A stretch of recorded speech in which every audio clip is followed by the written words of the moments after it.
Salut à tous, qui que vous soyez, c'est encore moi, et je sais ce que vous vous dites.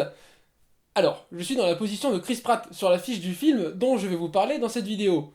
Elle a rien à voir avec toutes celles que Marvel Studios a pu nous sortir ces dernières années, et je dis pas qu'elles sont moches. Je trouve cette affiche très belle. J'adore le traitement des couleurs qu'il y a, d'ailleurs ça reflète celui du film. J'adore les néons, le manga, et ça fait penser à des affiches des années 80 qui sont clairement la meilleure période de notre histoire. Surtout quand il y a eu l'assassinat de John Lennon et la guerre du Liban. Ouais. Et à côté, on a cette affiche qui fait penser à une pochette d'album. Si vous voulez que je garde cette position pour la critique, cliquez sur oui. Sinon, cliquez sur non. Vous pouvez aussi vous abstenir de cliquer. J'aime vraiment les comics Marvel. Surtout ceux-là. Et elle. Et je dois vous avouer que je n'ai connu les Gardiens de la Galaxie que quand le film a été annoncé. Et j'ai découvert après avec le temps que les comics qui datent d'avant le film n'ont absolument rien à voir, tandis que les comics qui ont été faits après le film sont fidèles à l'univers de James Gunn. Ce qui est depuis le rachat par Disney de Marvel est très fréquent. On demande beaucoup aux auteurs d'être fidèles à l'univers des films. Mais passons, parlons de ce film. Les Gardiens de la Galaxie, volume 2. Comment ont évolué nos personnages? Eh bien, tout d'abord, ils sont devenus une famille. Le film aime beaucoup le rappeler, non seulement dans les dialogues, mais aussi dans la façon qu'ont les personnages de se comporter avec Groot, Baby Groot.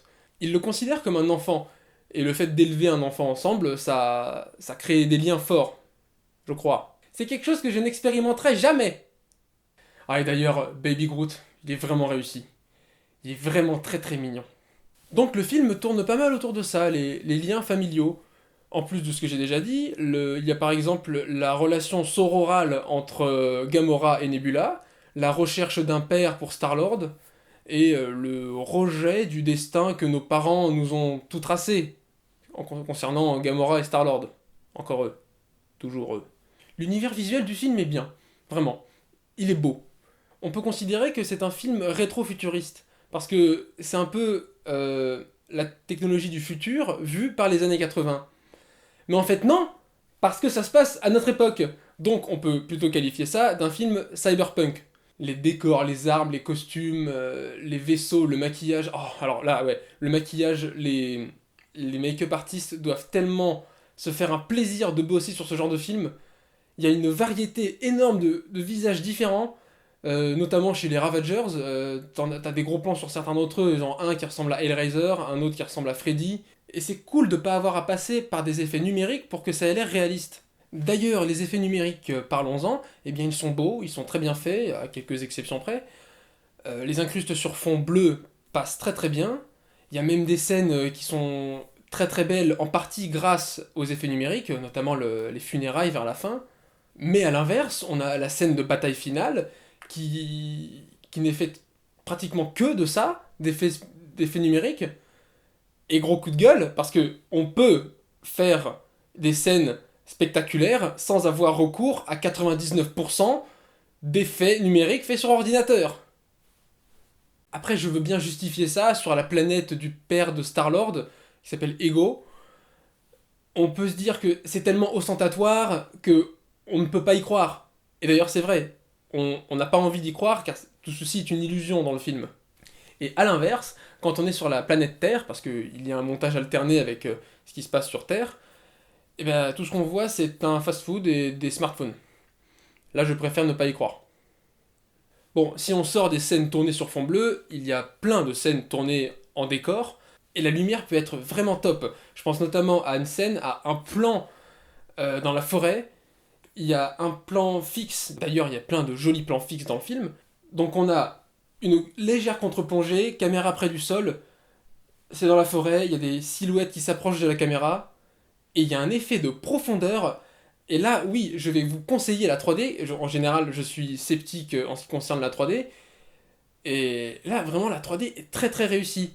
Et en plus, le film n'a pas été tourné en 3D, c'est une conversion, il a été tourné avec une caméra, la Red Weapon 8K, et c'est le premier film, si j'ai bien compris, tourné avec cette caméra. Et on a plein de références visuelles assez plaisantes. Je m'attarde notamment sur le peuple souverain, qui sont quand même des antagonistes dans le film. Leur flotte de vaisseaux qui se déplace comme un essaim d'abeilles. Et c'est intéressant quand on sait que dans le comics, Ayesha, la reine de ce peuple, a été créée dans un endroit qui s'appelle la ruche des abeilles. Et puis aussi, il y a la salle de contrôle des vaisseaux qui clairement fait penser à une salle d'arcade, et ça c'est génial. Le groupe de héros, bah, il s'est vu accueillir de nouveaux membres, il était déjà composé de trois humanoïdes, un mammifère et une plante. S'ajoute à ceci une cyborg, une insecte, un demi-dieu, même si je préfère l'appellation descendant d'une entité cosmique, et on peut considérer que Yondu est un poisson parce qu'il a il a une crête sur la tête. Sinon, je trouve que le groupe original a pas beaucoup évolué. La relation intime entre Star-Lord et Gamora, elle évolue un peu. Par contre, dans le film, ils s'embrassent pas sur la bouche, et ça, je trouve que c'est très bien. D'ailleurs, en parlant de Gamora, on se rend compte dans ce film qu'elle a une très très grande force physique, ce qui était moins montré dans le premier film. Drax me fait toujours autant rire quand il ouvre la bouche, et il n'a pas besoin de parler, il lui suffit de crier ou de rire. Mais d'un autre côté, il y a une scène très belle avec lui. Il est en train d'évoquer un souvenir qu'il a avec son enfant, qui a été tué. Il regarde le paysage, il est de marbre, et à ce moment-là, Mantis le touche, parce qu'elle peut ressentir les émotions des gens qu'elle touche, et elle fond en larmes à ce moment-là. Et j'ai trouvé ça très très fort. Et on a un duo très cool qui se forme, c'est Yondu et Rocket, qui... Rocket de son côté, lui, bah, il est encore plus casse-couille que dans le premier film, mais il me fait bien marrer quand il aime bien tirer sur des méchants, il aime bien gueuler. Je le fais pas très bien, mais c'est l'idée. Et puis j'ai envie de dire que dans les deux films, les gens aiment bien gueuler et baver. Ça se marie bien, oui. Puis à côté, on a Yondu. Alors déjà, Michael Rooker, c'est le meilleur acteur du film. Je trouve le personnage très touchant, je suis désolé de le dire. Ce que j'aime beaucoup chez lui, c'est, vous savez, son arme. Son arme est une flèche qu'il contrôle à distance, grâce à sa crête.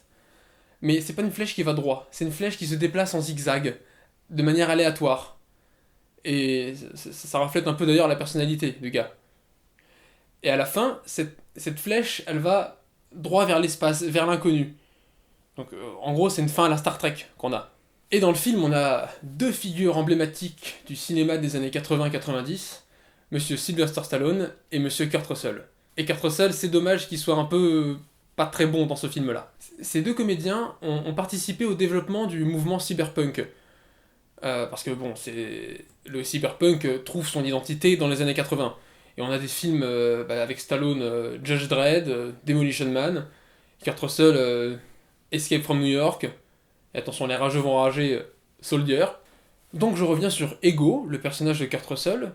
Alors, on va d'abord revenir au début du premier film, dans lequel on nous dit que le père de Peter Quill est un ange fait de lumière. Et quand les héros du film le rencontrent pour la première fois, c'est un éclair qui apparaît. Il apparaît sous forme de lumière. Puis, quand on se familiarise avec le personnage, eh bien, prenez le concept d'égocentrisme, mettez-le dans une personne, et c'est lui.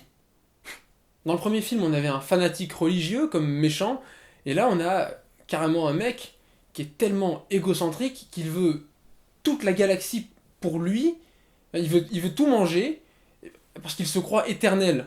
Enfin, c'est... D'ailleurs, je trouve que dans le film, il y a un grand nombre de personnages égocentriques. Bon, il y a plusieurs formes d'ego, certaines plus dangereuses que d'autres. Ah, et ce méchant charismatique qui fait son apparition au bout d'1 heure et demie de film.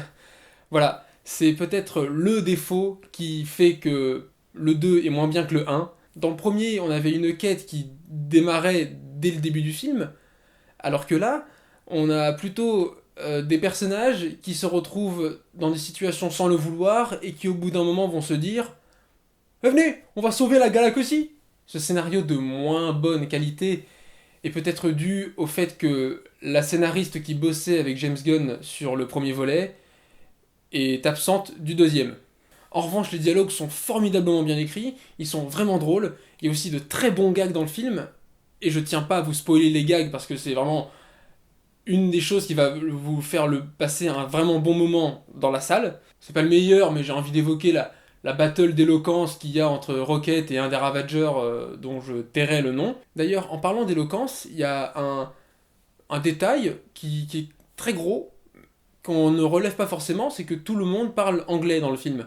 La barrière de la langue n'existe pas, ce qui en gros va permettre dans Avengers 3 aux gardiens de la galaxie de communiquer avec les Vengeurs sans problème. Après on peut chipoter là-dessus, mais Vegeta quand il arrive sur Terre il parle parfaitement japonais. Hein.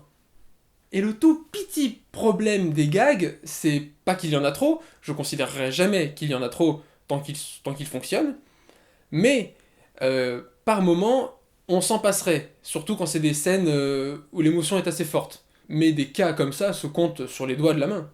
Et autre chose qui vous donne très très envie de rester dans la salle, c'est la bande originale. Vous savez, elle est dans la lignée de certains films dont on a plus retenu la BO que le film lui-même. La BO du premier film, c'était plus des musiques qu'on écoutait pour danser, et celle du deuxième, c'est plus des musiques qu'on écoute en consommant de la drogue. Eh mais moi je suis pas concerné, hein. Je suis...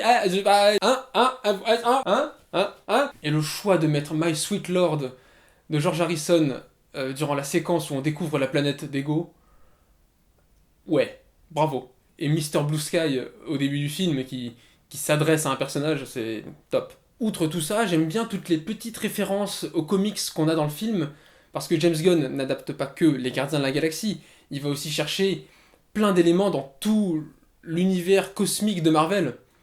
Et il est vaste. Et ces références vont jusque dans les scènes post-génériques. D'ailleurs, le fait qu'il y ait 5 scènes post-génériques, ça fait qu'entre chacune d'entre elles, le générique qui défile va changer de présentation. Et ça me rend heureux. Mais vous savez pas à quel point. Ah, et aussi j'ai compté 5 références à Star Wars dans le film. Peut-être qu'il y en a plus, je ne sais. Dernière chose, pourquoi j'avais l'envie de vous parler des gardiens et gardiennes de la galaxie. Eh bien ce sont des gens qui ont un passé criminel, qui ont eu des vies de merde, mais qui malgré ça ont décidé de rester ensemble, de s'aimer, de faire des choses bien, faire des choses pas bien, un peu des deux. Et ce groupe s'est formé tout seul, pas à la demande d'un gouvernement comme les Avengers, qui d'ailleurs se font la guerre. Et puis à la fin, bah, ils la sauvent la galaxie. Donc comme quoi, des gens comme eux, on en a peut-être un peu besoin. Merci de m'avoir écouté. Go fuck yourself, San Diego.